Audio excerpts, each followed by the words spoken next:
কালো হিজাবের আড়ালে লুকিয়ে আছে হাজারো না বলা গল্প। পৃথিবী ইরানের নারীদের নিয়ে অনেক কথা বলে, কিন্তু তাদের বাস্তব জীবন কেমন?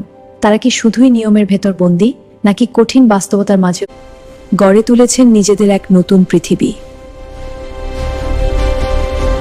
ভোরের তেহরান ধীরে ধীরে জেগে ওঠে, আর সেই শহরের ছন্দের সঙ্গে তাল মিলিয়ে ছুটে চলে হাজারো নারী। কেউ শিক্ষক, কেউ চিকিৎসক, কেউ আবার বিশ্ববিদ্যালয়ের গবেষক।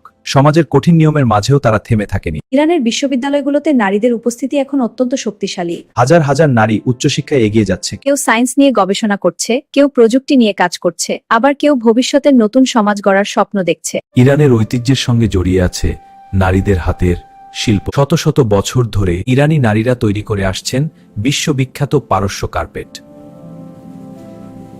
প্রতিটি সুতোয় মিশে থাকে তাদের পরিশ্রম, স্বপ্ন আর পরিবারের জন্য সংগ্রামের গল্প।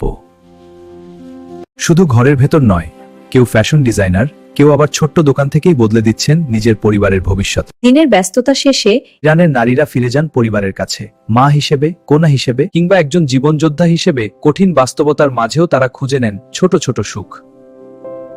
ইরানের নারীদের জীবন শুধুই সহজ কোনো গল্প নয়। ধর্ম, সমাজ, রাষ্ট্রীয় নিয়ম সবকিছুর মাঝেই তারা খুঁজে চলেছেন নিজেদের পরিচয়, আর সেই লড়াইয়ের মধ্যেই জন্ম নেয় হাজারো অদৃশ্য সাহসের গল্প।